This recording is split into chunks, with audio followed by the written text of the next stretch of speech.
Buenas noches para todos nuestros estudiantes de Medellín, de Bogotá y nuestros estudiantes virtuales que nos acompañan de todas las regiones de Colombia.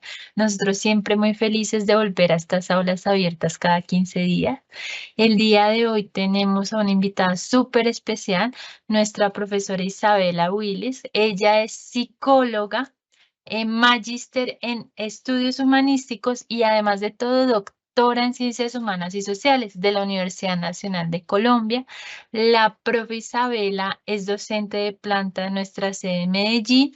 Es experta en temas de investigación documental e investigación teórica. El tema que hoy nos trae para tener un espacio muy enriquecedor y esperamos que disfruten mucho. Quería comentarles también que en el espacio de hoy, en el transcurso de la reunión, Andrés nos estará ayudando a publicar en el chat el enlace de asistencia, más o menos sobre las 6:30, 6:40. Entonces, tranquilos para el tema de la asistencia. Y para los que ya están, les comento, los créditos estarán subiendo a sus plataformas en dos fases. Una en julio para los que fueron todo el primer semestre y otra en diciembre para las jornadas de segundo semestre. Les recuerdo, estas sesiones van todos los jueves cada 15 días, los jueves cada 15 días y empezamos a las 6. El día de hoy entonces le doy los micrófonos a nuestra profe Isabela. Profe, muchas gracias por acompañarnos el día de hoy y espero puedas disfrutar este espacio con nuestros estudiantes. Muchas gracias, bienvenidos a todos. Agradecemos mucho su participación y su interés en los espacios de divulgación de la investigación y de iniciación científica. Gracias también a María Alejandra y Andrés por la organización de este espacio. Hoy vamos a estar abordando el tema de la investigación documental e investigación teórica, tal y como lo planteó María Alejandra. La idea es que les voy a comentar algunos aspectos sobre estos dos tipos de investigación y también pueden ir dejando allí sus preguntas, comentarios, observaciones que tengan respecto del tema a medida que vayamos avanzando, de tal manera que al final podamos hacer referencia a cada uno de esos elementos que ustedes dejen allí. Entonces, sin más preámbulo, vamos a comenzar. Bueno, ya María Alejandra hizo mi presentación. Igual me presento para quienes no me conocen. Mi nombre es Isabela Willes, soy profe del programa de psicología de la sede de Medellín. Y pues feliz de acompañarlos en este espacio para que ustedes se puedan interesar cada vez más en distintas metodologías de investigación. En este caso vamos a hablar de la investigación teórica, haciendo un adelanto. Quizá decirles que es un tipo de investigación para quienes, así como yo, de pronto nos gusta mucho la lectura de fuentes primarias, que nos interesa mucho ir directamente a los autores, leer los textos clásicos, ¿cierto? Ir a la fuente directa de los temas que estamos trabajando. Está dirigida como para, mm, para ese tipo de personas que nos interesa mucho conocer, bien sea autores o fuentes documentales, digamos, de fuentes primarias, que directamente plantean unos hechos o bien unas teorías o conceptos según vamos a desarrollar a continuación. Entonces, ahora sí vamos a iniciar. Les voy a compartir mi pantalla para que veamos la presentación.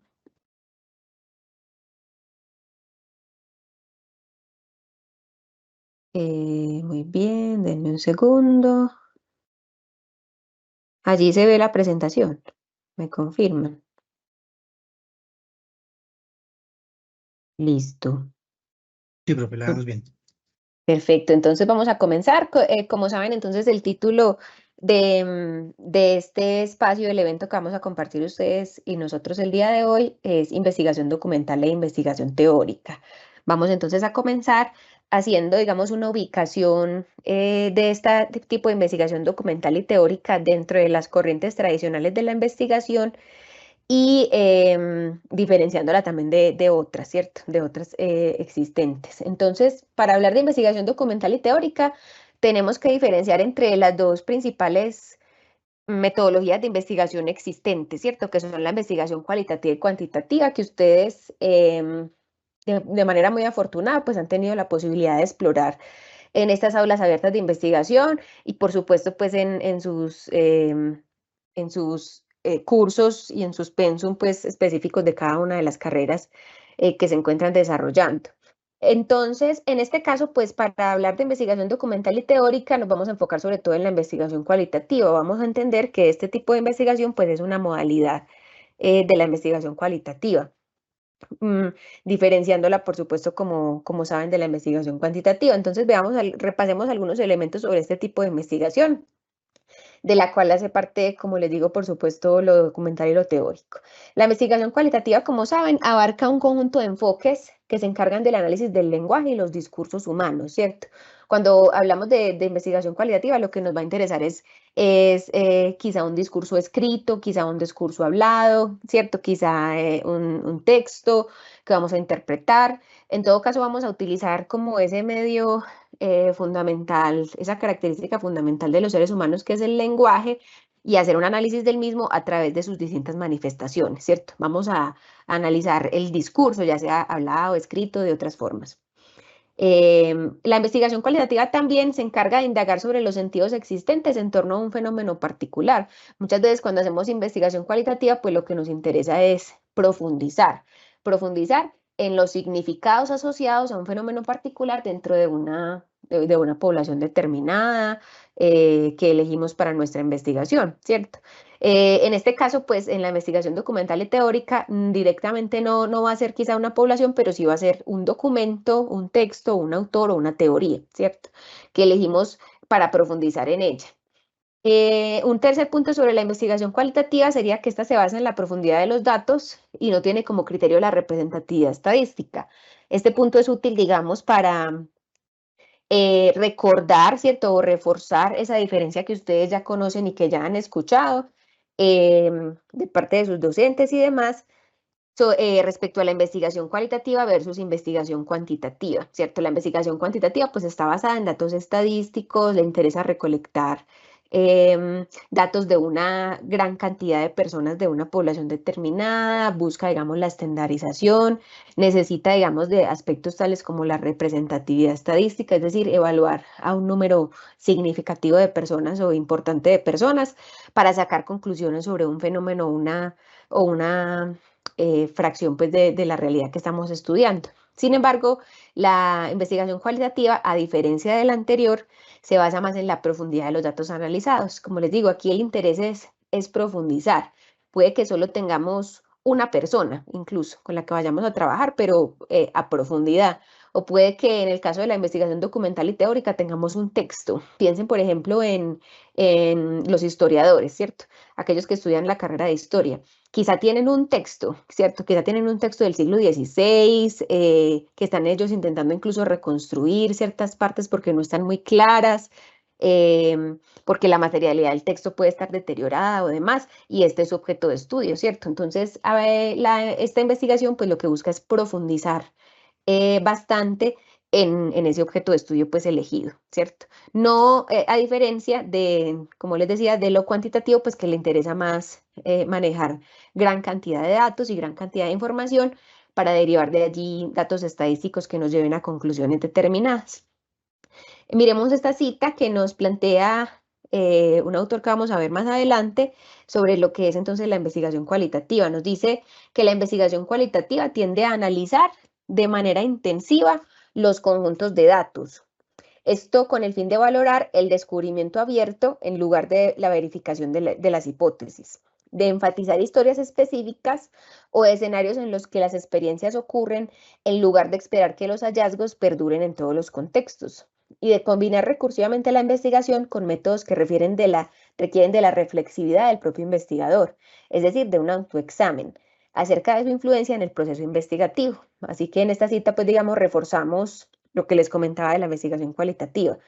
Por una parte, busca un análisis intensivo, no extensivo, digámoslo así, en número de casos o número de personas evaluadas o de datos, sino intensivo en el sentido de profundo, que le interesa pues ir más allá de una primera impresión del fenómeno, digámoslo así. Que busca el descubrimiento, ¿cierto? Y la exploración más allá de la verificación de una hipótesis. Digamos que la hipótesis, ustedes lo han visto quizá en estos espacios y en otros, es un proceso fundamental de la investigación. Sin embargo, en la investigación cualitativa esta hipótesis se toma más como una conjetura. Uno va teniendo conjeturas a lo largo del proceso investigativo con su objeto de estudio y pues las va desarrollando, las va profundizando cada vez más, pero no es digamos, tan determinante como verificar o falsear una hipótesis, como sí lo puede ser la investigación cuantitativa. Le interesan las historias específicas también, como dice bien la cita, es decir, casos concretos, como les decía yo, un texto del siglo XVI, un autor, la teoría de un autor, una persona en particular, ¿cierto? Y la biografía o la historia de vida de esa persona pueden ser posibles ejemplos. Y requiere de la reflexividad del propio investigador, que también es un elemento importante. La investigación cualitativa nos invita todo el tiempo a preguntarnos nuestro propio lugar como investigadores dentro del análisis de ese objeto de estudio, ¿cierto? No plantea, a diferencia quizá en algunos casos de la investigación cuantitativa, que el objeto de estudio es algo externo, que simplemente evaluamos, obtenemos un dato, pero que no tenemos ninguna influencia sobre dicho fenómeno o dicho objeto de estudio. La investigación cualitativa parte de que sí existe esa influencia y siempre va a haber una relación quizá bidireccional en el proceso investigativo, en el cual hay una influencia mía como investigador sobre mi objeto de estudio, a la vez que el objeto de estudio que tengo pues me influencia a mí y digamos, me convoca a reflexionar sobre asuntos propios de mi labor investigativa, propios de mi proceder como profesional, propios de mis propósitos incluso quizá de vida. Entonces me invita a la autorreflexión, me invita a la reflexividad sobre el propio proceso y por eso es un proceso que, aunque por supuesto maneja la rigurosidad del proceso investigativo, de cualquier proceso investigativo propio de la ciencia, pues no tiene como esos pasos establecidos 1, 2, 3, 4, 5 en ese orden de forma explícita y, digamos, inmutable, sino que puede ser móvil, ¿cierto? Tiene la posibilidad de ser móvil según esa retroalimentación del proceso, según lo que yo voy encontrando, pues voy modificando un poco mis conjeturas iniciales, voy modificando, digamos, la profundidad en la cual voy a evaluar el objeto de estudio. Volvamos al ejemplo de la historia. Supongamos que este historiador se encontró un texto del siglo XVI en el cual ve cómo en algunas tribus indígenas que estaban presentes en en América en ese momento tenían ciertas costumbres, ¿cierto? O ve, digamos, cómo eso quedó registrado de cierta manera, ya sea mediante dibujos, imágenes o demás, intenta reconstruirlo. Entonces, a medida que va encontrando ciertas cosas, pues va modificando sus conjeturas, a la vez como que va enriqueciendo el proceso investigativo con los nuevos datos, ¿sí? Entonces, todas estas son características de la investigación cualitativa. Nos permite, digamos, esa profundidad. También nos permite indagar sobre, interpretar, digamos, de forma individual cierto objeto de estudio y nos genera como esa reflexividad como investigadores. Así que la investigación documental y teórica, que vamos a profundizar más a continuación, pues se va a ubicar específicamente dentro de esta corriente de la investigación cualitativa, o tiende a estar ubicada más desde la investigación cualitativa, aunque puede utilizar también datos, como veremos ahorita, pero se basa, digamos, en términos generales, puede desprenderse de esta paradigma o de esta perspectiva investigativa. Demos entonces una definición de lo que sería la investigación documental. Respecto a investigación teórica e investigación documental, la investigación documental, digamos, es el concepto más general que engloba todo lo siguiente, porque cuando hablamos de documental, estamos hablando de cualquier tipo de documento, ¿cierto? Cualquier tipo de documento, sea un texto escrito, sea un libro, sea un capítulo de libro, sea, como les digo, un texto histórico del pasado, entre otros documentos que se pueden presentar. No sé, un artículo de prensa, algo que fue publicado en un periódico en un año determinado, etcétera. Todo esto son posibles documentos o una transcripción también de un discurso de alguien, ¿cierto? Por ejemplo, de un discurso, se utiliza mucho pues en el área, por ejemplo, de la política, el análisis del discurso, entonces una transcripción de un discurso de un político, por ejemplo. Todo esto, digamos, todo ese tipo de documentos pues engloban lo que son datos y también teorías, que sería la segunda parte de la investigación teórica. Entonces, ¿qué es la investigación documental? La investigación documental es una forma de investigación cualitativa, como les digo, en principio, en donde se procede mediante un análisis sistemático de documentos. Entonces, allí, digamos, nuestro objeto de estudio, en vez de ser personas vivas, ¿cierto? Personas existentes en la actualidad, pues son documentos. Un documento es un diploma, carta, relación u otro escrito que ilustra acerca de algún hecho, principalmente documentos históricos, de hechos históricos. Entonces, un documento puede ser distintas cosas, ¿cierto? Un documento pueden ser, estoy pensando en investigaciones así bien innovadoras, que digamos rompan los esquemas establecidos y que de pronto al analizar documentos puedan analizar, no sé, memes de redes sociales, ¿cierto? Imágenes con frases pues interesantes allí que se ponen en redes sociales, podría ser también un documento, ¿cierto? Entonces un documento es cualquier escrito, cualquier tipo de escrito que ilustra acerca de hechos, ¿cierto? De hechos que están sucediendo en la actualidad o que sucedieron pues en el pasado. En ese sentido, el investigador es un sujeto que al interpretar los documentos está generando sus propias expresiones subjetivas, es decir, sus propios discursos, interpretaciones, comprensiones, sentidos o significados. En otros términos, el discurso emerge entre el encuentro entre el documento y el investigador intérprete. Como les decía, esto es importante en el aspecto de la investigación cualitativa, porque dos personas quizá no van a tener exactamente la misma interpretación de un mismo documento, aunque por supuesto según el tipo de metodología que elijamos, que dentro de la investigación documental pues habrían varias, por ejemplo la que les mencioné, el análisis crítico del discurso, también está el análisis literario o hermenéutico, bueno, entonces según como la metodología específica, el enfoque que se elija, pues tendríamos que dos personas no necesariamente van a tener la misma interpretación de un mismo documento, ¿cierto? Pensemos en el ejemplo de los memes de las redes sociales. Una persona encuentra un meme en una red social, le parece pues gracioso y le parece que refleja gran parte de lo que él siente, de su personalidad, de su sentir actual, como les digo, o de un momento que él está viviendo. Otra persona ve el mismo meme y pues no, ¿cierto? No encuentra allí ninguna significación, no considera pues que sea interesante, no le parece gracioso ni nada, porque quizá no ha vivido eso mismo o no se siente pues aludido respecto al significado que se está planteando en dicho documento. Entonces, la interpretación de cada uno de estos documentos pues va a ser, digamos, una contrastación. Hay un autor que se llama Gadamer, que es de la filosofía hermenéutica, que plantea que es una fusión de horizontes. Esta interpretación es una fusión de horizontes entre lo que el autor está interpretando y lo que el documento pues quiere decir. Hay como una intersección allí, un punto medio al que se intenta llegar entre la materialidad, o sea, lo objetivo que plantea el documento que estamos analizando y también nuestra propia interpretación del mismo, nuestro horizonte de interpretación, porque cuando interpretamos cualquier documento, pues partimos de ciertos presupuestos e incluso de ciertos prejuicios, ¿sí? Como decíamos en el caso de los memes, una persona pues está viviendo, supongamos, una ruptura amorosa, entonces ve un meme que se refiere acerca de algo de las exparejas y pues le parece significativo, gracioso, interesante, llamativo, ¿cierto? Otra persona pues no está viviendo esa misma situación o no la ha vivido en su vida y pues ve ese mismo documento y considera que es, pues que no tiene nada para aportar, que es inaportante, ¿cierto? O que no genera ninguna significación ni ninguna información para él.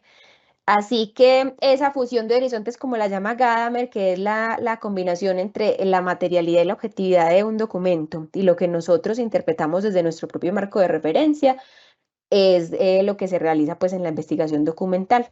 Estos documentos, como también les decía en el ejemplo del historiador, pues no necesariamente tienen que estar ya completos, ¿cierto? No es que tengan que estar ya completamente definidos y acabados.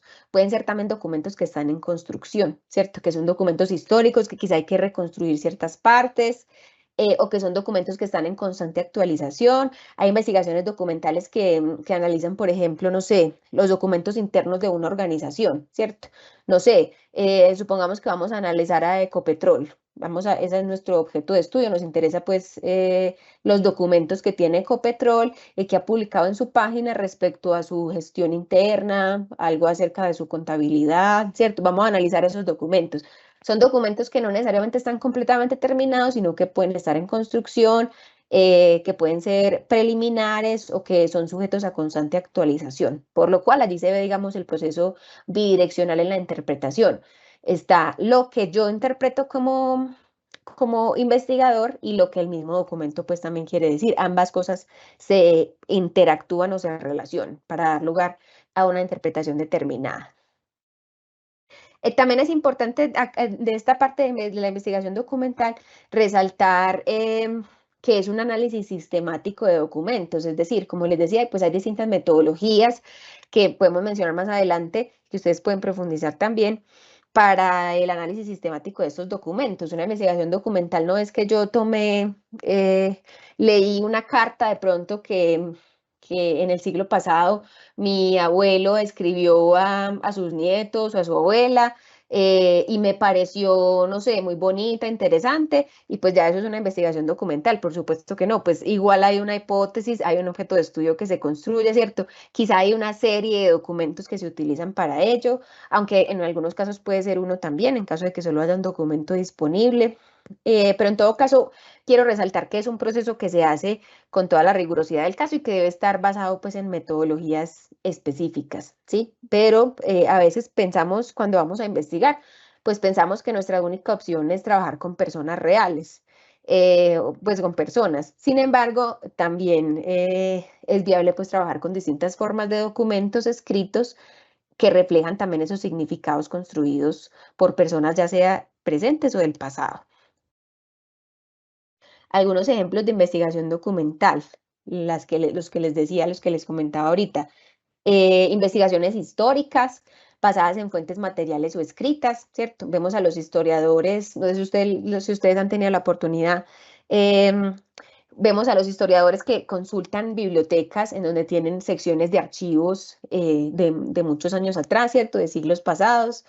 Y que quizá, como les digo, la materialidad de los textos pues están deteriorados, que son difíciles de consultar, que tienen, digamos, polvo, ¿cierto? Que han acumulado polvo, o que requieren de un manejo muy, muy delicado para no dañar la materialidad del texto, ¿cierto? Entonces que las hojas son casi transparentes ya que se están deshaciendo y que hay que manejarlos con mucho cuidado. En todo caso, aquí el aspecto pues de la materialidad del documento también es importante. ¿Dónde se encuentra el documento? ¿Dónde lo hallo? ¿A dónde tengo que ir para encontrar ese documento? ¿Ese documento es el original o es una copia? ¿Ese documento ha sido alterado o modificado de alguna manera o es tal cual, ¿cierto? ¿Ese documento está escrito en un idioma conocido o no, ¿cierto? Como en el caso de las lenguas indígenas de los siglos pasados, quizá hay ciertos escritos, pero no pueden interpretarse según la traducción de las lenguas actuales. Entonces, son distintas cosas que hay que tener en cuenta en el caso de la investigación documental sobre la materialidad de los documentos en los cuales nos vamos a basar para la investigación. Así que un ejemplo sería ese, las investigaciones históricas basadas en fuentes materiales o escritas, los documentales, reportajes periodísticos basados en fuentes primarias o secundarias, ¿cierto? Como les digo, quizá un artículo de prensa, algo que se publicó en un periódico hace muchos años, que una noticia pues que salió escrita de cierta manera y que quedó registrada. También investigaciones basadas en archivos. Aquí está, digamos, toda la rama de lo que es la archivística, ¿cierto? Que tiene pues como digamos ciertos métodos específicos tanto para la materialidad del documento como para su interpretación, como les digo. Es importante tanto el aspecto material del documento en el cual nos vamos a basar, cuál es, dónde está y por qué, y de qué manera entonces lo vamos a abordar, de qué manera lo vamos a interpretar, mediante qué método lo vamos a aplicar y cómo va a ser, digamos, nuestro proceso de investigación para llegar a esas conjeturas y a esas conclusiones que queremos. Bueno, aquí tenemos en esta tabla una diferenciación entre tipos de documentos según su intencionalidad y según su naturaleza. Según su intencionalidad, los documentos pueden tener una intencionalidad explícita o una intencionalidad implícita. La intencionalidad explícita se refiere a documentos que pretenden registrar hechos o acontecimientos sociales o apoyar procesos investigativos. Por ejemplo, reportajes periodísticos, memorias, cartas. Es decir, cuando Su intencionalidad fue dejar el documento escrito para que quedara allí, para que alguien más lo consultara, ¿cierto? O para que alguien más lo leyera. Como cuando uno escribe una carta, el propósito es que uno la escribe para dársela a alguien para que esa persona la lea. O sea, está explícito que hay una intención comunicativa tras ese documento. O cuando uno escribe un artículo de periódico o unas memorias, o cuando uno escribe un artículo científico también, ¿cierto? Entonces, todos aquellos documentos que se escriben con el propósito explícito de ser comunicados y ser transmitidos a otras personas, pues poseen una intencionalidad explícita. Y por otro lado, aquellos documentos que no fueron realizados para comunicarse, sino con otros propósitos, pero que pueden dar lugar a interpretación, tienen una intencionalidad implícita. Entonces dice, aunque no fueron realizados con la finalidad de registrar hechos o de apoyar procesos investigativos, este tipo de documentos pueden ser utilizados por los investigadores para analizar ciertos fenómenos. Es un documento que uno hizo, ¿cierto? O un sujeto produjo, es una forma de expresión subjetiva, al fin y al cabo, y aunque su intención básica no es comunicar un hecho o una situación, igual se pueden interpretar aspectos de allí.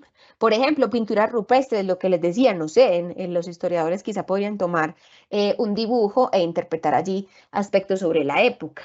Piezas musicales, ¿cierto? En los museos ustedes ven que se guardan, digamos, esos documentos propios de los archivos de los músicos famosos de la historia de la humanidad, porque esos son documentos pues que dan cuenta también acerca de aspectos de la vida de dicho músico, de la época, ¿cierto? De lo que estaba sucediendo, de las ideas que tuvo el músico para llegar a esa obra maestra que propuso, que desarrolló, de las dificultades y frustraciones que también tuvo, entre otros. Un diario podría ser también un ejemplo de intencionalidad explícita.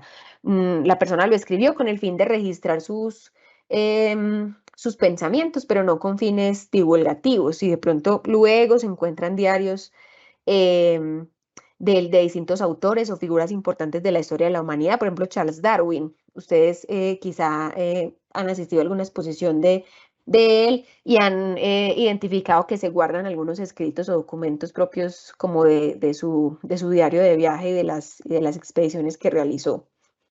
Esculturas, bueno, digamos, todas estas expresiones artísticas también aplican. No fueron creadas directamente para comunicar cosas, pero sí comunican cosas y sí son susceptibles de ser interpretadas. Entonces, según la intencionalidad del documento, como les digo, puede ser que directamente esté hecho para comunicar algo, como lo es un artículo científico, un artículo de periódico, una carta, o que aunque no esté hecho para comunicar algo, igual puede ser interpretado como una expresión artística, un diario u otro tipo.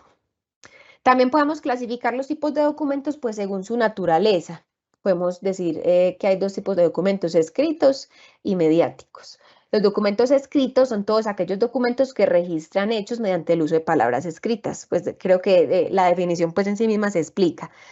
Documentos escritos quiere decir que están escritos, ¿sí? Que están escritos sí o sí, ya sea que se transcriba un discurso hablado, como les decía ahorita, o se escriba un artículo de prensa, periodístico, entre otros.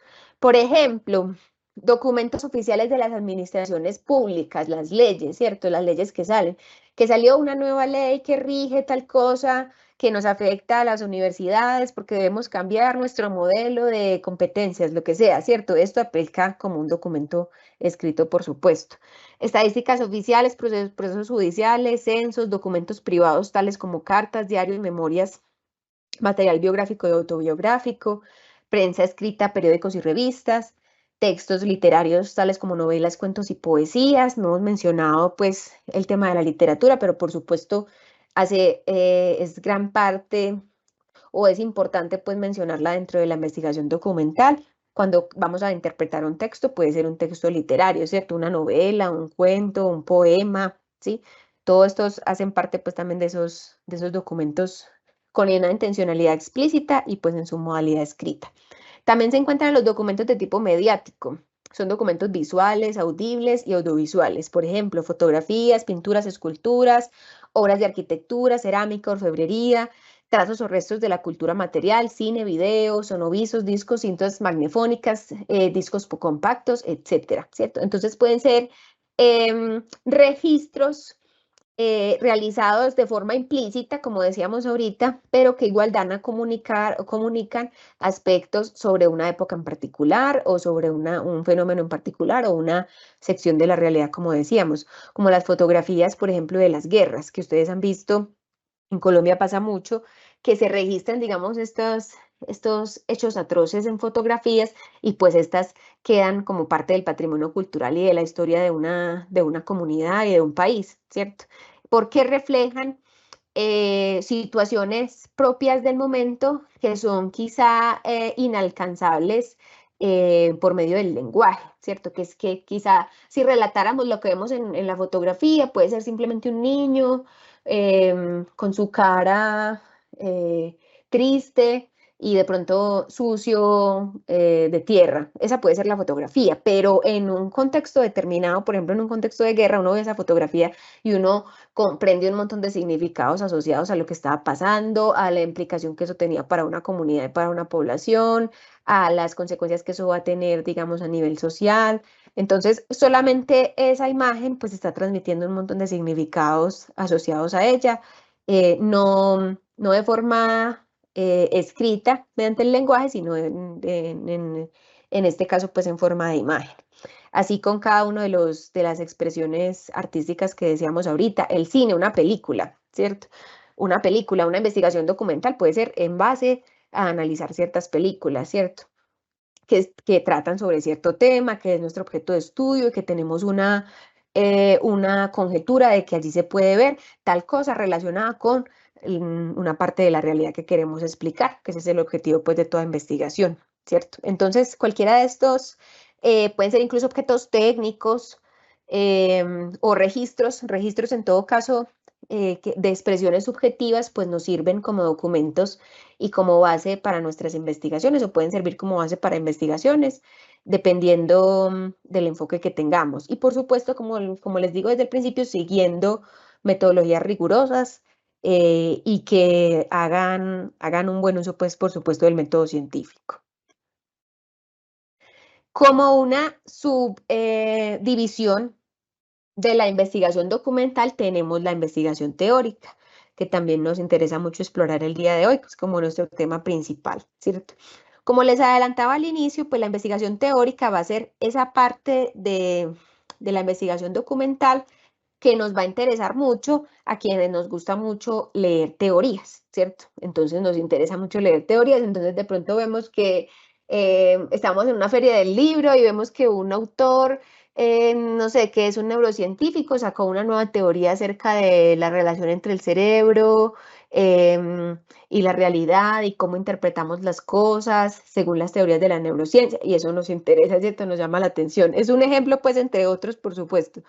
Pero entonces, para aquellos que nos interesa mucho leer teorías y comprender esas expresiones subjetivas, pero a partir de lo que proponen los autores, a partir de esas teorías, va a ser este tipo de investigación, ¿no? Va a ser muy, muy adecuado, muy interesante este tipo de investigación, ¿cierto? Entonces, tenemos, casi siempre las teorías son o apuntan a ser cosmovisiones, es decir, apuntan a hacer una explicación general de cierto fenómeno o de cierto sector de la realidad, como que nos dan una comprensión global, una comprensión holística de un fenómeno en particular, ¿cierto? Entonces, ya cuando hablamos de investigación teórica, estamos restringiendo, especificando un poco más nuestro enfoque investigativo, porque ya no estamos hablando de cualquier documento, ¿cierto? Como en la investigación documental que veíamos hace un momento, que hablábamos de cualquier documento, ¿cierto? Entonces hablábamos de una carta, de un diario, de una pintura, de un registro, de un dibujo, etcétera. Pero ya acá en la investigación teórica, pues no, la teoría no está explicitada en cualquier documento, sino que está en ciertos documentos específicos. La investigación teórica, dice, es un tipo de investigación documental que se basa en analizar las teorías contenidas en los documentos. Entonces, hay algunos de estos documentos que no solamente registran hechos, sentimientos, percepciones, entre otros aspectos históricos también, sino que además proponen una teoría, como les digo, una cosmovisión, una propuesta de comprensión de un sector de la realidad. Entonces, allí, cuando lo que nos interesa no es tanto el documento como tal en su materialidad, lo que decíamos ahorita, no es tanto si el libro, digamos, es del siglo XVI, entonces está un poco deteriorado, tiene un poco de polvo, es un poco difícil de conseguir, ese aspecto, digamos, pasa a un segundo lugar porque lo más importante en la investigación teórica va a ser el contenido de ese documento, ¿cierto? Listo, muy bien que el texto sea del siglo XVI, pero ¿qué dice? ¿Cierto? ¿Qué es lo que dice y cuál es la propuesta que tiene? ¿Qué es lo que propone? ¿Sí? ¿Cuál es la novedad que él propone respecto a otras formas de comprensión de la realidad que antes se habían propuesto? Entonces, esto sucede, por ejemplo, en el caso que les mencionaba ahorita de Charles Darwin, ¿cierto? Cuando hablamos de los análisis, por ejemplo, documentales del diario de Darwin, allí no solamente vemos aspectos relativos al documento, la forma, como él escribía, aspectos de la época, la materialidad del diario, sino que también vemos su teoría, aspectos sobre su teoría. Entonces vemos quizá como en las discusiones, frustraciones que él contaba de sus experiencias dentro de sus expediciones, pues más allá de esas vivencias concretas, él tenía unas ideas, ¿cierto? Él planteaba como ciertas cosas que lo iban a llevar finalmente a generar teorías. En este caso, pues la teoría de la evolución, ¿cierto? Del origen de las especies, que ustedes ya conocen y ya han escuchado. Entonces, aquí lo que nos interesa en la investigación teórica o el foco está puesto en el contenido de los documentos y en el contenido específicamente asociado a ideas, teorías o propuestas que quizás son novedosas y que nos presentan, como les digo, una nueva interpretación de un sector de la realidad o una cosmovisión determinada. También nos dicen entonces los autores que la investigación teórica es aquella actividad sistemática de elaborar, construir, reconstruir, explorar y analizar críticamente cuerpos conceptuales, esto es teóricos, en que se enmarcan las distintas áreas del saber, ¿sí? Entonces, como les digo, pues cuando hablamos de teoría de cualquier cosa, ¿cierto? De cualquier tema, no tiene que ser de ningún tema en particular, puede ser de cualquier tema propio de la ciencia o de interés, pues, de un investigador en particular. Pero entonces, para realizar la investigación teórica, hacemos esa búsqueda sistemática para elaborar, construir y reconstruir cuerpos conceptuales, es decir, conceptos de distintas áreas del saber. Entonces, si hiciéramos una investigación teórica, vuelvo y digo, de los diarios de Charles Darwin, quizá lo que nos interesaría no es tanto, como les digo, la forma en la que está escrito, sus vivencias y demás, sino qué conceptos desarrolla él. ¿Cuál es el concepto que está desarrollando allí? El concepto es selección natural, ¿cierto? Dentro de este montón de anécdotas que él nos está contando, hay un concepto que él nos está queriendo decir y es la supervivencia del más apto, ¿cierto? Supongamos. Entonces allí la investigación ya se está guiando es por el contenido, por los conceptos propios de contenidos en ese documento y no únicamente, digamos, los aspectos materiales del mismo. Una teoría, para hablar de investigación teórica, pues es importante definir, comprender cómo entendemos una teoría. Una teoría es un conjunto articulado de conocimientos y un conocimiento es un saber expresado en palabras, es decir, la expresión en palabras de un conjunto articulado de huellas némicas, o sea, huellas mentales o cerebrales de nuestras experiencias que quedan como registro psíquico después de la vivencia de una experiencia, ¿cierto? Entonces, digamos que el proceso sería el siguiente. Charles Darwin, ¿cierto? No sé por qué hoy el tema es con Charles Darwin, pero bueno, entonces él estaba haciendo ciertas expediciones y allí encontró ciertas cosas, ¿cierto? Entonces observaba distintas especies no me acuerdo qué tipo de especies observaba, pero distintas especies de insectos, supongamos.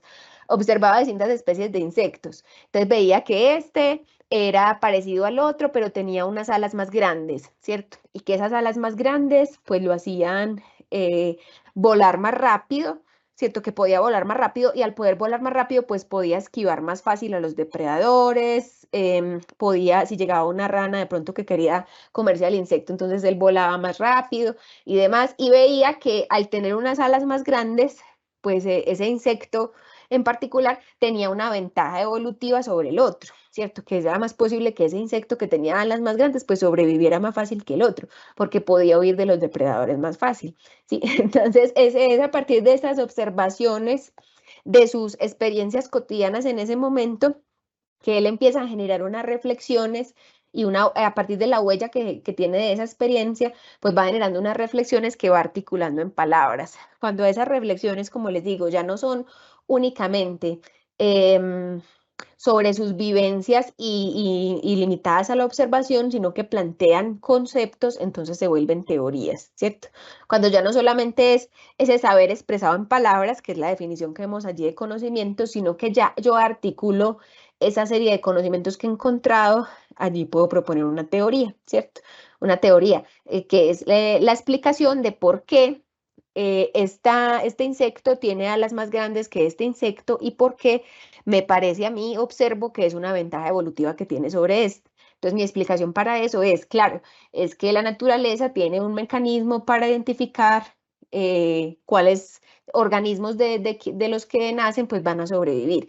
Y esta teoría la podemos llamar, como les digo, la selección natural o la supervivencia del más apto, supongamos, ¿sí? Entonces, no sé por qué ese es el ejemplo pues, que se me ocurre, pero creo que puede ser ilustrativo. Entonces, allí vemos que la construcción de esa teoría es la explicación en palabras de las vivencias, pero cuando generamos una articulación entre esos conocimientos que hemos construido y generamos una propuesta quizá novedosa que explica, como lo decíamos ahorita, un sector de la realidad determinada. La investigación teórica propiamente dicha es un acercamiento a los conocimientos articulados, es decir, a las teorías que una disciplina particular está construyendo, ha construido o desea construir. Entonces, profe, que si yo quiero hacer investigación teórica, entonces, ¿qué debo hacer o esto en qué consiste? Consiste en analizar esos conjuntos de saberes propios de una disciplina, pues puede ser propiamente de la carrera, pues que por supuesto cada uno está estudiando. Y analizar cuáles son los conceptos propios que podemos encontrar allí para identificar esas teorías y quizá también proponer nuevas formas de articulación entre esos conceptos ya existentes, es decir, teorías, ¿cierto? Ustedes lo ven, no sé, en la economía, una nueva teoría que propuso cómo se puede articular la sostenibilidad para generar el mayor desarrollo humano y económico de las comunidades y los países. Eso es una teoría, ¿cierto? Entonces, en todas las áreas del conocimiento, como les decía, hay distintas teorías. Y cuando nos enfocamos en estudiar esos conceptos desde los autores que los propusieron y desde las fuentes primarias y también a proponer nuestras propias interpretaciones con base a lo ya dicho, pues estamos en el área de la investigación teórica. Allí nos ubicamos en esta área. Dimensiones de la investigación teórica. Digamos que la investigación teórica pues puede hacerse o puede tener distintos propósitos, puede hacerse con distintos propósitos, que los autores lo llaman 3 dimensiones, una dimensión organizativa, una dimensión productiva o una dimensión crítica, ¿sí? En un buen ejemplo que creo que está más adelante también de investigación teórica es las investigaciones dentro de la filosofía, ¿cierto? Ustedes ven que de pronto en algún momento de su vida ustedes se interesaron por leer filosofía, de pronto leyeron a Nietzsche, ¿cierto? Y de pronto leyeron a Nietzsche y veían que él proponía una teoría, no sé, sobre el superhombre y demás. Esto es una investigación teórica, por supuesto, en el sentido de que retoma conceptos que él ha visto de otros autores o de otros filósofos de la época y pues propone nuevas formas de articulación, nuevas conexiones, una nueva comprensión de ciertos hechos, pero para ello no recurre, digamos, a ninguna persona en particular, no tiene que ir a evaluar una persona en particular y su interpretación sobre un hecho, sino que propone una articulación entre conceptos, ¿cierto? Entonces Nietzsche dice, bueno, según lo que dijo, voy a inventar, ¿cierto? Según lo que dijo Platón y según lo que dijo Aristóteles, ¿cuál teoría podemos explicar cuál teoría podemos proponer para explicar el propósito del sentido de la vida de un hombre, ¿cierto? Entonces allí, digamos, construye una nueva interpretación teórica. Ese puede ser un buen ejemplo, aunque creo que ahorita veremos también algunos otros. Entonces, estábamos acá en las dimensiones, decíamos que hay 3 dimensiones. Cuando hablamos de dimensiones, nos referimos como a 3 propósitos que puede tener la investigación teórica: organizar, ordenar, producir nuevo conocimiento o criticar, es decir, distanciarse de propuestas teóricas ya existentes. Uno puede, no sé, ustedes están estudiando distintas carreras, entonces voy a dar nuevamente el ejemplo de la economía, supongamos. Uno puede estar estudiando economía y pues pensar que dentro de las teorías que existen para explicar cierto aspecto de la economía, la sostenibilidad, no es suficiente, ¿cierto? Que hay un vacío o que es insuficiente, digamos, esos conceptos existentes para comprender la totalidad del fenómeno. Entonces allí es donde utilizamos, o no utilizamos, sino más bien nos basamos en lo ya existente para proponer esos nuevos conceptos que también pueden servir de marcos de referencia para analizar ciertos aspectos de la realidad. ¿Cierto? Suena, digamos, más fácil de lo que es, porque por supuesto, si uno se pone a profundizar suficientemente en cualquier tema de cualquier disciplina, pues uno va a ver que hay muchísimas teorías, ¿cierto? Y que hay quizá innumerables teorías para explicar distintos fenómenos propios de la disciplina que estamos estudiando. Sin embargo, es posible, siempre es posible crear nuevas articulaciones entre conceptos. Cuando hablamos de investigación teórica, no tiene que ser que yo resolví el problema fundamental de la física, no sé, que yo resolví el problema de los agujeros negros que desde el siglo XIX nadie había podido resolver, no necesariamente tiene que ser de ese calibre, no necesariamente los aportes científicos tienen que ser de ese calibre, sino que son aportes científicos que al articular distintos conceptos de formas novedosas que quizá no habían sido propuestas antes, pues aportan al avance de la ciencia y de la investigación en un campo en particular, puede ser en un campo específico. Puede ser que esa teoría pues me sirva a mí para analizar el fenómeno que yo necesito analizar o me sirva a mí y sirva en mi contexto. Entonces no tiene que ser de un gran calibre para ser catalogada como una investigación teórica, eso es importante. La primera función o dimensión de la investigación teórica es la dimensión organizativa. La dimensión organizativa es cuando planteamos investigaciones cuya función es ordenar dentro de un marco conceptual coherente diferentes explicaciones, descripciones, clasificaciones, argumentos o comprensiones, etcétera, referida a diversos fenómenos que aparentemente no guardan relación entre sí. Entonces la dimensión organizativa, como su nombre lo dice, tiene como propósito el ordenar. Y cuando hablamos de ordenar, es como si propusiéramos, como su nombre lo dice, un nuevo orden a conceptos o temas que anteriormente no estaban siendo relacionados o puestos de esa manera, ¿cierto? Supongamos que en el ámbito de la filosofía había dos autores que se pensaba que eran opuestos y que quizá no tenían ninguna relación entre sí. Entonces yo, al acercarme a esos dos autores y empezar a leer las teorías propias de los dos, pues encuentro algún punto de articulación entre ambos, ¿cierto?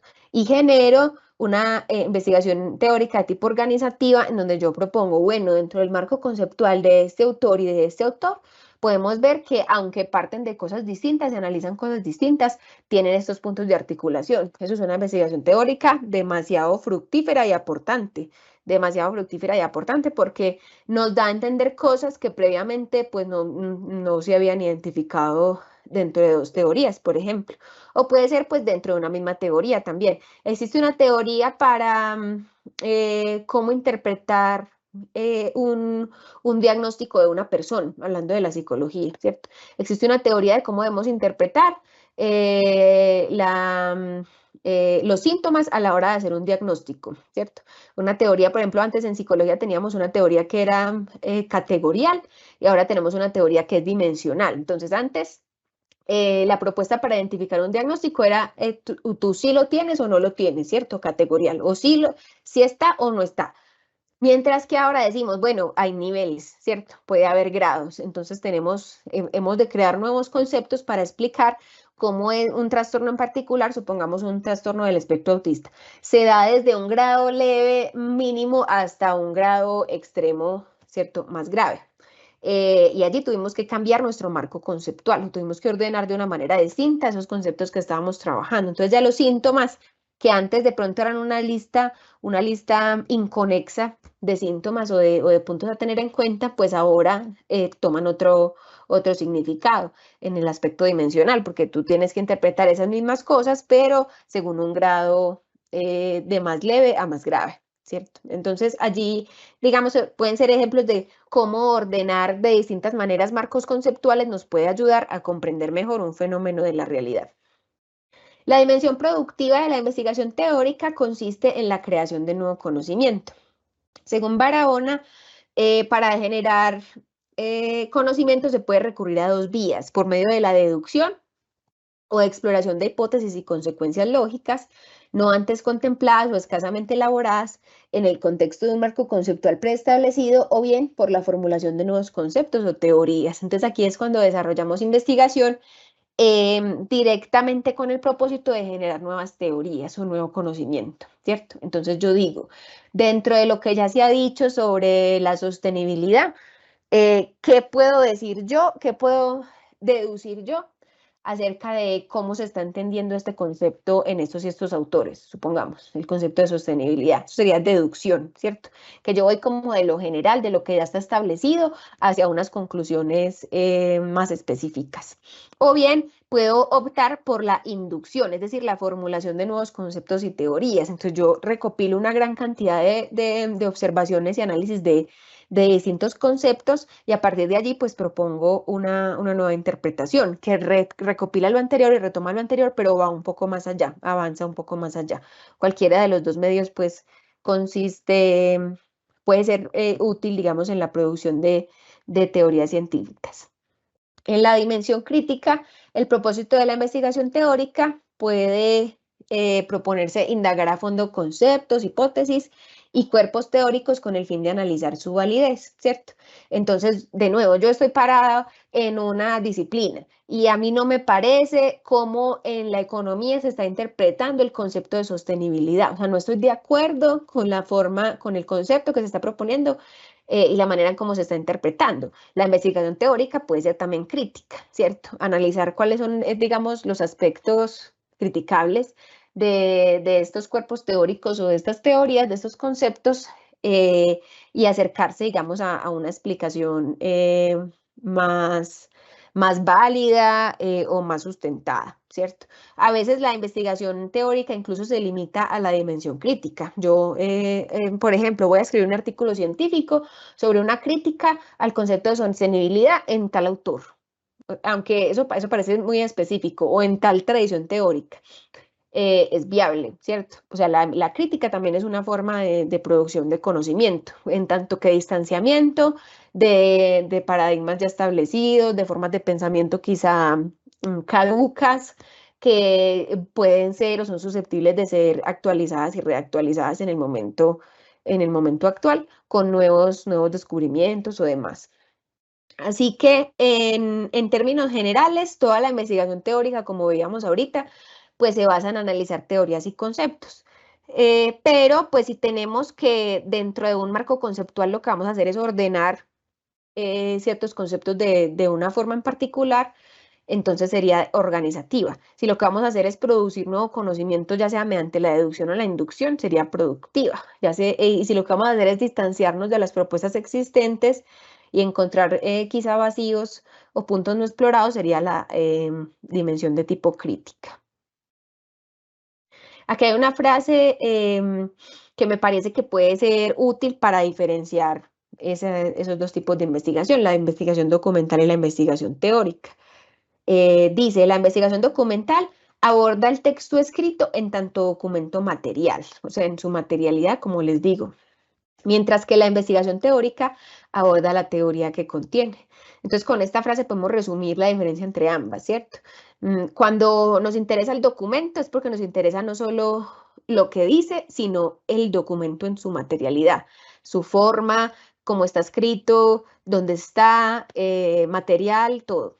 Mientras que en la investigación teórica nos vamos a enfocar en lo que contiene el documento, qué es lo que dice ese documento acerca de nuevas formas de interpretar un tema, nuevos conceptos, una propuesta a una nueva teoría o una crítica a una teoría anterior, etcétera, qué es lo que dice el contenido. Algunos ejemplos de investigación teórica. Como les decía, dentro de las ciencias humanas, pues se aplica mucho la investigación teórica. Por ejemplo, en la investigación en la filosofía. En términos generales, pensaría yo que la metodología pues, más utilizada en el área de la filosofía y las ciencias humanas es la investigación documental y investigación teórica, porque quizá no es tanto el trabajo directamente con la población en muchos casos, sino el trabajo con el documento o bien con el texto que da a entender pues una teoría en particular. Entonces es la investigación en la filosofía, en las ciencias humanas. Este es un buen ejemplo. Como les decía, no sé, leo un autor que trabaja un concepto de cierta manera y considero que es insuficiente o que se puede establecer una relación con otro que lo trabaja de otra manera o que se pueden sacar ciertas conclusiones a partir de allí. Eso es una investigación teórica. Cualquiera de esas opciones es una investigación teórica. En términos generales, ya sabemos entonces que en la investigación teórica es aquella en la que se generan nuevas teorías.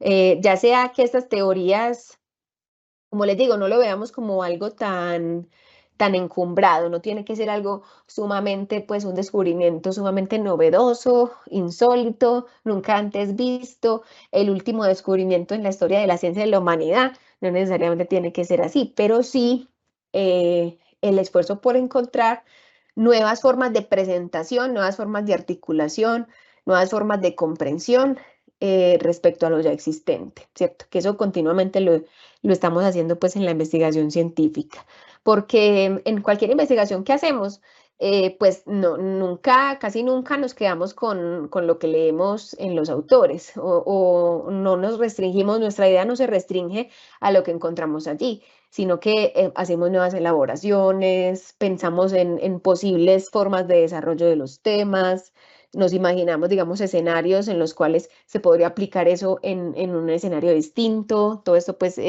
implica la generación de esas nuevas teorías, no únicamente el cuerpo teórico o el texto de 500 páginas, el libro de 500 páginas, sino esas formas nuevas de articular cosas ya existentes, ¿cierto?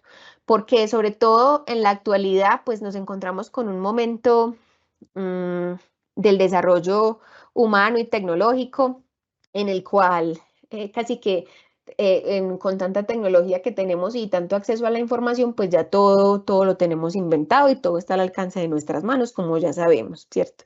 Entonces, para generar nuevas teorías, como quizá las generaban en los siglos pasados, uno dice, ah, pero ¿cómo hacía la gente antes para crear esas teorías tan elaboradas y para tener esas ideas tan locas? Quizá.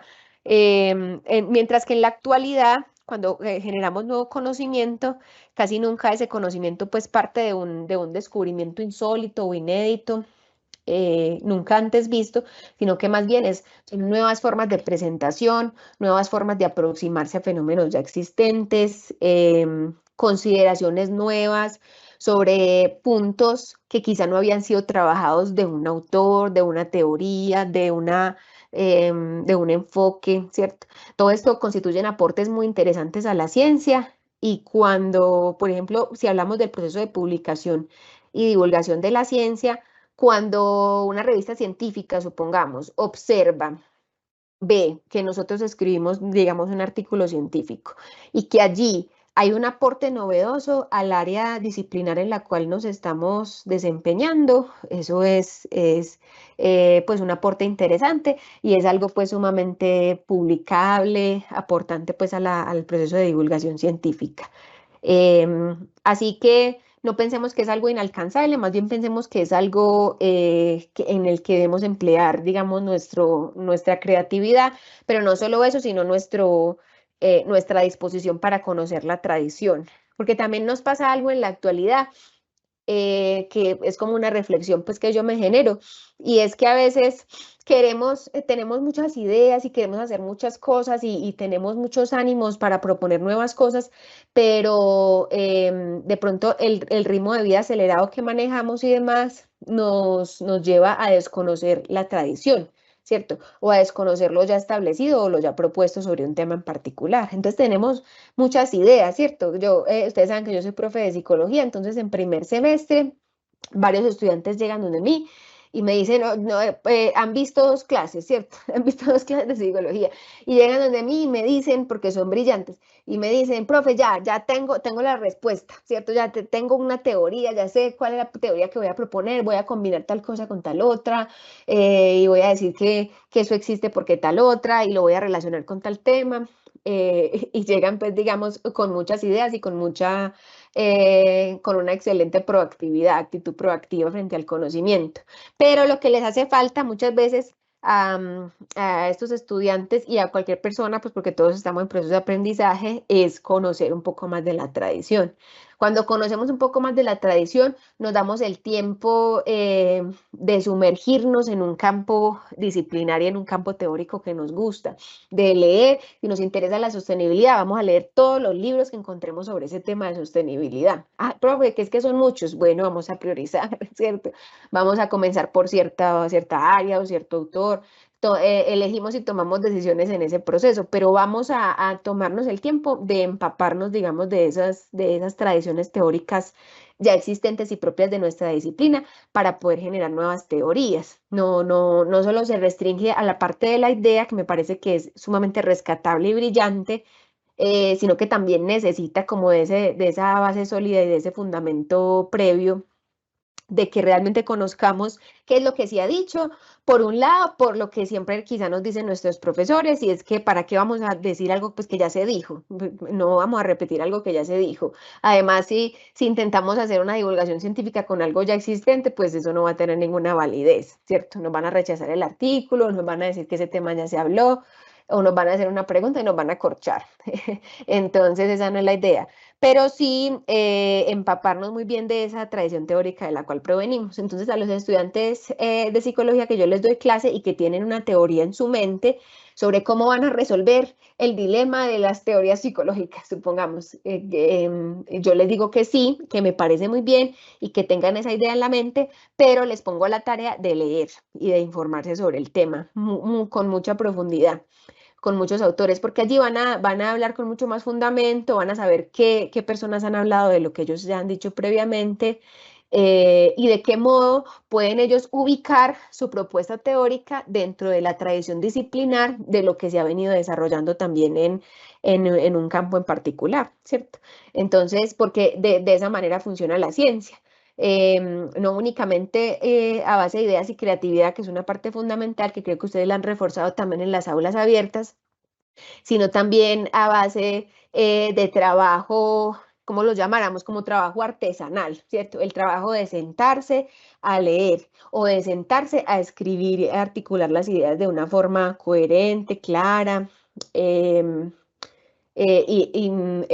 dentro de unos criterios, pues digamos, de la ciencia. Entonces, es importante tener en cuenta las dos cosas, lo ya existente y lo nuevo, porque tenemos muchos ánimos de alcanzar, digamos, esas cosmovisiones, como decíamos al inicio, esas teorías holísticas que nos van a explicar todo y que nos dan la respuesta, pero muchas veces la ciencia, pocas veces, pues genera una teoría del todo, ¿cierto? Eso ya lo sabemos, una teoría integradora que nos explique todo no va a existir, sino que va a existir el aporte específico, el aporte básico, el aporte fundamental, el aporte en un aspecto que nadie había dicho y que es un aporte fundamental para la ciencia, porque es una articulación o relación que nadie había hecho o una crítica que nadie había hecho, ¿cierto? Pero que se restringe a algo muy específico y que requirió, digamos, de un proceso y de un recorrido suficientemente amplio para llegar allí. Así que, digamos, la invitación es a tener muy presente las ideas creativas que tenemos, no olvidarlas, siempre anotarlas, siempre elaborarlas y también tener mucha disposición para recorrer los caminos del campo disciplinario en el que estamos. Para leer, pues yo soy la fan número uno de la lectura, como he dicho desde el principio, entonces por eso hablo tanto de leer, pero ya, pues explorar los caminos disciplinares según pues, las metodologías que consideren. Entonces, empaparse, digamos, de esos conocimientos previos para poder proponer teorías mucho más pertinentes, específicas y aplicadas a un campo disciplinar específico. Muy bien, aquí continuando con lo de los ejemplos de la investigación teórica, ya habíamos visto que dentro de la producción de nuevo conocimiento, pues este puede darse en principio de dos formas. Puede darse de forma inductiva o deductiva o como una combinación de ambas. Como les decía ahorita, pues el método inductivo, el procedimiento más inductivo es cuando yo recopilo gran cantidad de datos y propongo algo que va más allá de estos, una nueva explicación que va más allá de estos. O bien el procedimiento más deductivo, método más deductivo, es cuando yo parto de conocimientos ya claros y ya establecidos para derivar conclusiones de allí, conclusiones que quizá no habían sido explicitadas, que no habían sido dichas o nuevas formas de comprender las cosas, como les decía ahorita, que quizá no habían sido suficientemente mencionadas o desarrolladas. La investigación teórica pues se basa en el uso de fuentes principalmente, ¿cierto? Se basa en el uso de fuentes. Las fuentes son, digamos, pueden ser cualquier cosa. Las fuentes son equivalentes, digamos, a los documentos que hablábamos ahorita. Entonces, las fuentes pueden ser primarias o secundarias. En el caso de las teorías, pues las fuentes primarias son las teorías de la persona que propuso la teoría, ¿cierto? Entonces, si yo voy a hablar de sostenibilidad en tal autor, Beck, estoy inventando, ¿cierto? Yo tengo que ir a leer directamente a Beck, supongamos. Voy y leo directamente a Beck, pero también me puedo basar en fuentes secundarias. Es cuando yo, para hablar de la sostenibilidad en Beck, supongamos, no voy a leer directamente a Beck, sino a alguien que interpretó a Beck. Esa también es una investigación teórica, ¿cierto? Interpretación de la teoría de la sostenibilidad de Beck a la luz de tal cosa, ¿cierto? Voy y leo también esa fuente secundaria. Así que la fuente primaria es directamente quien lo propuso, en este caso el autor principal, y las fuentes secundarias serían los intérpretes, los lectores, que generan también interpretaciones y teorías sobre estas fuentes primarias. Pues, ¿qué recomiendo yo? Que las dos son importantes, las fuentes primarias y secundarias, pero no hay que olvidar el ir a la fuente primaria, por lo que les decía ahorita también. A veces vivimos en un ritmo de vida acelerado y queremos tener respuestas rápidas sobre nuestras inquietudes investigativas. Entonces vamos al libro de quien leyó la teoría de la sostenibilidad de Beck y nos basamos en ese autor como si esa fuera la verdad sobre la teoría de la sostenibilidad de Beck, pero realmente no sabemos con seguridad, ¿cierto? O puede quedar alguna duda.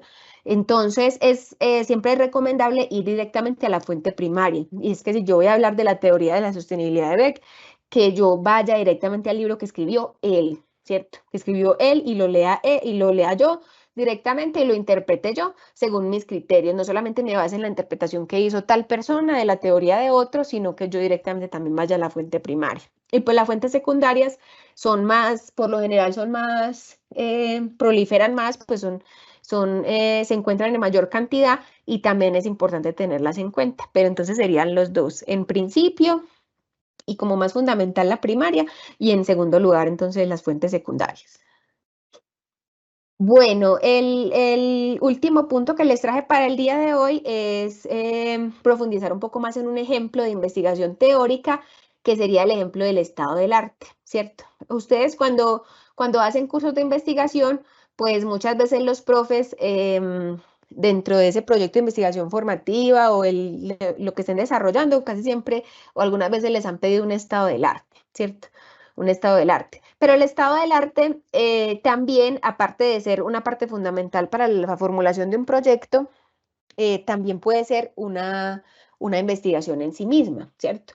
Entonces, de pronto, yo estoy investigando un tema y me doy cuenta de que lo que se ha dicho sobre ese tema es muy amplio y que hay distintas formas de interpretar ese mismo tema, que hay malentendidos, críticas, que no hay acuerdo, no hay completamente un acuerdo sobre cómo entender ese tema. Entonces, yo puedo hacer una investigación que sea en sí misma un estado del arte.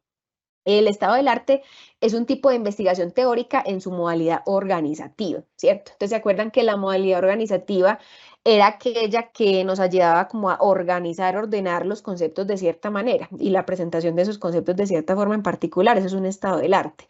Cuando yo digo, claro, es que sobre el tema de sostenibilidad se ha dicho tales y tales y tales cosas, y lo primero que se ha dicho proviene de la tradición tal, y lo segundo que se ha dicho corresponde al paradigma tal, y lo tercero que se ha dicho es la nueva propuesta de tales, ¿cierto? Eso puede ser un estado del arte y es una investigación en sí misma. Entonces es un tipo de investigación teórica en su modalidad organizativa. El estado del arte es un procedimiento mediante el cual se rastrea, clasifica y sistematiza cada texto en términos de autor, tema, año, objetivo, método, resultados, fecha en la que fue encontrado y bases de datos donde se puede hallar. Entonces, el estado del arte es una de esas metodologías, como les digo, como les mencionaba al inicio, que nos plantean un análisis sistemático de los datos. Yo encuentro una cantidad de textos que tengo que analizar o que voy a analizar sobre un tema en particular y empiezo a presentarlos y a organizarlos en términos de quién lo escribió, cuál es el tema, año, objetivo, método, resultados, fecha y dónde lo encontré, ¿cierto? Para poder establecer la información del estado del arte. Existen diferentes formas para hacer un estado del arte. Hay formas más cuantitativas, es decir, más basadas en estadística, como es el caso de la revisión o el metaanálisis, que son metodologías pues, de investigación derivadas de este enfoque, en los cuales se requiere contar el número de documentos, teorías, tradiciones, métodos y hallazgos. Por ejemplo, yo digo, de la perspectiva número 1, que se llama tal, yo encontré 20 artículos. De la perspectiva número 2, que es una crítica de la 1, encontré 50, ¿cierto? Por ejemplo. Y además hacer una evaluación del grado de validez de los resultados. También hay formas más cualitativas de realizar estados del arte, en el cual no se reportan de forma exhaustiva, digamos, el número de artículos, pues no es necesario para los propósitos. O si se hace, no se presenta de forma esquemática, sino más narrativa, ¿cierto? Yo también puedo hacer escribir un texto en el cual yo presente los antecedentes de un tema o de una investigación, el estado del arte de la cuestión de un fenómeno en particular, pues de forma más descriptiva, ¿cierto? Yo cuento que en principio existía una tradición llamada tal y que los autores de esa tradición planteaban más o menos ta, ta, ta, ta, ta, y en un segundo momento se genera una crítica a esta primera perspectiva o este primer paradigma predominante del momento y los autores comenzaron a notar tales vacíos y a partir de allí propusieron y tales soluciones a ello. También es una forma de hacer un estado del arte, ¿cierto? Entonces, es algo, me parece que el estado del arte es algo que nos convoca, porque de todas maneras es algo que ustedes han hecho o han tenido que hacer o han escuchado, ¿cierto? Siempre vamos a hacer o casi siempre hacemos un estado del arte, pero pensemos en esos casos en los que el estado del arte no solo nos sirve para ubicarnos en el tema, sino que nos sirve para preguntarnos todo lo que se ha dicho sobre este tema, de qué forma también puedo contribuir yo. Eso es para eso es que nos sirve el estado del arte. Muchas veces en la primera parte, en lo que se ha dicho sobre el tema, eso en sí mismo constituye solito una investigación, ¿cierto? Una investigación teórica, como hemos dicho. Así que cuando definitivamente estamos muy encarretados con el tema que hemos elegido, cuando encontramos muchísima bibliografía, cuando vemos que lo que se ha dicho es mucho y que se puede interpretar de distintas maneras, quizá la investigación que podemos desarrollar pues se enmarque dentro de esta presentación o de este tipo de enfoque que hemos presentado el día de hoy. Esa es como la invitación que quiero dejar, que cuando los profesores nos piden el estado del arte y el marco teórico, no solamente este nos sirve para ubicarnos dentro de la investigación y saber a quién se la vamos a aplicar, en muchos casos nos sirve para ello, pero en otros casos nos puede servir para explorar también las teorías presentes en esas tradiciones teóricas y disciplinares en las cuales nos ubicamos y mirar si dentro de eso tenemos cosas también novedosas para aportar, si tenemos nuevas interpretaciones, nuevas soluciones, formas novedosas de entender las cosas que quizá antes no se habían planteado y que esta pues es una modalidad o posibilidad de investigación igualmente, digamos, importante, interesante también, así como lo es la investigación aplicada, pues que por supuesto sigue ocupando un lugar fundamental dentro de la ciencia por su, por su aplicabilidad, valga la redundancia, por su búsqueda de soluciones concretas, entre otros. Sin embargo, la teoría pues también ocupa un lugar fundamental porque son esas bases que no, como decíamos ahorita, quizá a veces pensamos que son inamovibles, que están ya establecidas y que son verdades ya demostradas, pero no son, casi nunca lo son. Casi siempre están susceptibles a actualizarse, casi siempre son históricas también, casi siempre tienen un devenir propio de los momentos por los cuales atraviesan y casi siempre son susceptibles de ser enriquecidas, construidas y generar nuevos aportes pues en esa área también. Entonces es como una nueva posibilidad para nuestras investigaciones para que la tengamos muy en cuenta. Y si no, porque puede ser también que definitivamente nuestra elección sea la investigación aplicada, que me parece muy bien, pero si no, también nos sirve un poco para resaltar la importancia del aspecto teórico de la investigación, ¿cierto? Que a veces lo ponemos en un segundo lugar, lo subvaloramos o consideramos que no es tan relevante como los hallazgos. Pero no es así, ¿cierto? No tiene por qué ser así. Entonces, resaltar lo que les decía ahorita, poder profundizar en esa tradición disciplinar de la que partimos, poder manejar adecuadamente esos conceptos en los cuales nos estamos ubicando y en los cuales queremos hacer nuestro aporte, valorar las teorías propias de los documentos que estamos consultando, comprender la tradición de la cual estamos partiendo y por qué estamos diciendo lo que estamos diciendo, eso dónde salió, quién lo dijo, todo eso me parece demasiado, demasiado fundamental. Y es un mensaje pues primordial que quiero dejar a propósito pues del tema de la investigación documental y teórica, que puede ser una opción y en el caso de que no lo sea, en cada uno de los casos de ustedes, que sí puedan resaltar allí la importancia de la dimensión teórica de las investigaciones. Parece importante dejar esa reflexión. Finalmente, les dejo entonces la referencia del texto en el cual me basé. Es un texto titulado así, Investigación documental cualitativa, investigación teórica y método analítico. Por si lo desean consultar, los invito pues a profundizar más. Por supuesto, como les decía al inicio, hay muchísimas metodologías de investigación más específicas de las cuales podemos partir para realizar investigación teórica, el análisis del discurso, la teoría literaria y hermenéutica, muchas formas de investigación más específicas en las cuales pues podemos profundizar según las características del texto, del documento, de la teoría de la cual vayamos a analizar. Pero en términos generales es importante conocer estas distinciones entre lo documental, lo teórico e invitarlos a que lo puedan aplicar también en sus casos particulares. Hasta allí entonces mi presentación, voy a dejar de compartir.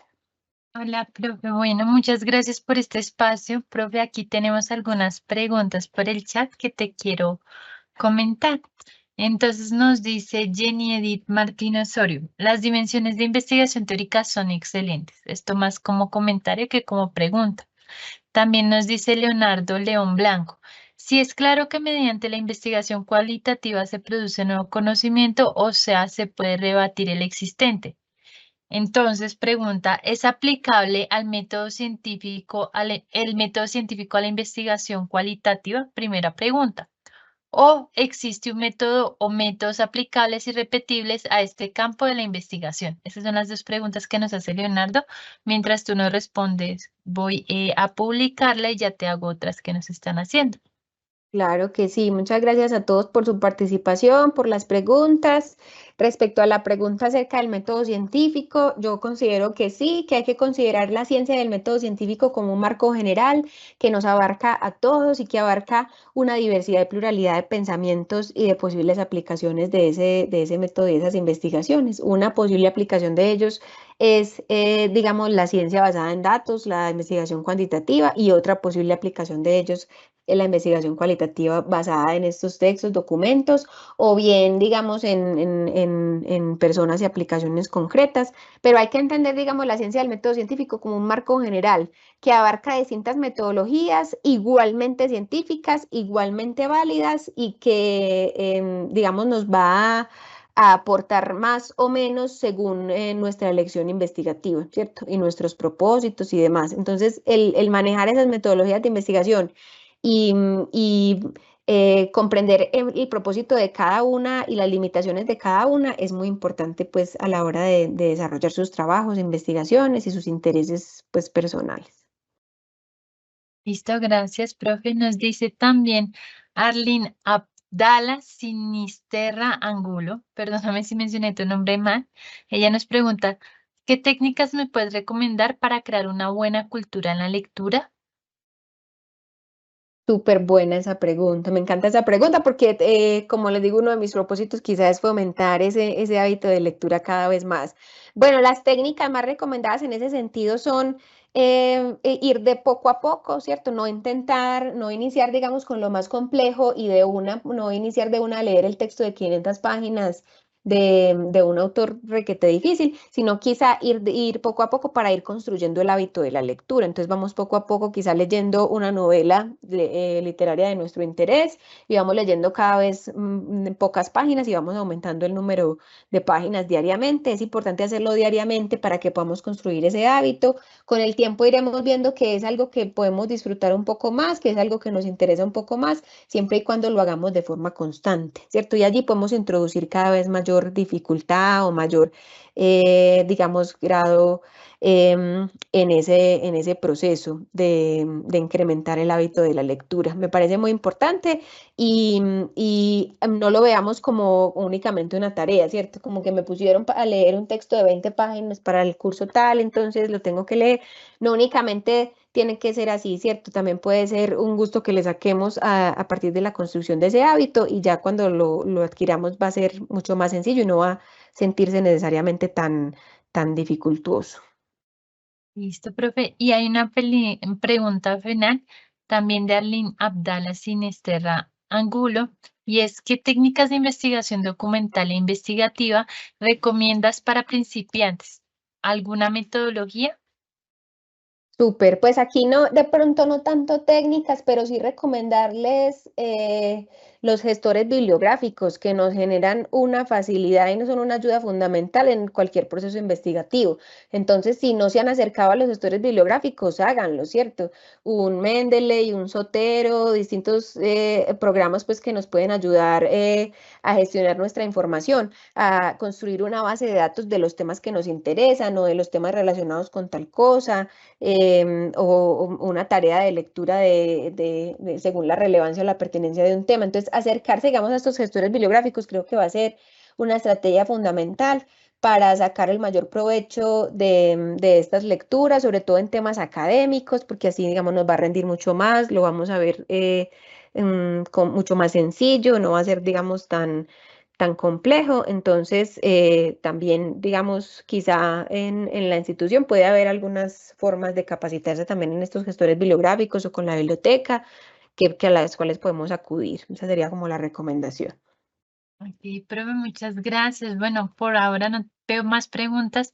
Justamente decía la profe, por ejemplo, de esos gestores como Sotelo, como Mendeley, y nosotros en aulas abiertas pasadas hemos hablado de ellos. Entonces, les voy a publicar ahora mismo un anuncio con el YouTube de la Dirección de Investigación, en donde están publicadas algunas de estas aulas abiertas pasadas para que puedan consultar estos gestores. A la profe, veo que de momento no tenemos más preguntas. Ay, no, mentira, sí. No, la pregunta es de Ana Carolina Taborda Giraldo. Buenas noches, muchas gracias por este espacio tan interesante. Mi pregunta es: ¿el estado del arte aplica únicamente para investigación documental de textos? En este caso sí, aplica solamente para ese tipo de investigación, porque la idea es recopilar, se llama estado del arte, estado de la cuestión en un tema en particular. Entonces lo que hacemos es recopilar textos, bien sea artículos científicos, capítulos de libro, en todo caso lo que se ha dicho sobre un tema en particular. Entonces se constituye en sí mismo como una metodología de investigación, pero en general es una técnica fundamental para cualquiera que vaya a desarrollar una investigación, es importante tenerlo presente. Ah, listo, profe, muchas gracias por esa información. Bueno, te comento que tuvimos siempre un constante de 80 estudiantes. Para nosotros es muy gratificante que sigan conectando. Sabemos que en estos momentos están un poquito en finales, pero nos alegra mucho que les interese esta sesión, que hayan estado constantes, que hayan aprovechado todo ese conocimiento tan enriquecedor que tiene nuestra docente Isabela. A la profe Isa, muchas gracias por acompañarnos, por compartir nuestros conocimientos, por estar en este espacio con nuestros chicos de todas las regiones de Colombia, por estar atentas a sus preguntas. Y chicos, no me queda más que invitarlos a las siguientes sesiones. Les recuerdo, nuestras sesiones son los jueves cada 15 días a partir de las 6 de la tarde. Entonces los esperamos en nuestra próxima sesión. Esperamos hayan disfrutado mucho de esta, y cualquier duda, inquietud, igual pueden dejárnosla en nuestro chat. Estaremos atentos. Les deseo una linda noche y muchas gracias de nuevo por acompañarnos. Gracias a todos, feliz noche, muchas felicidades. Politécnico Gran Colombiano.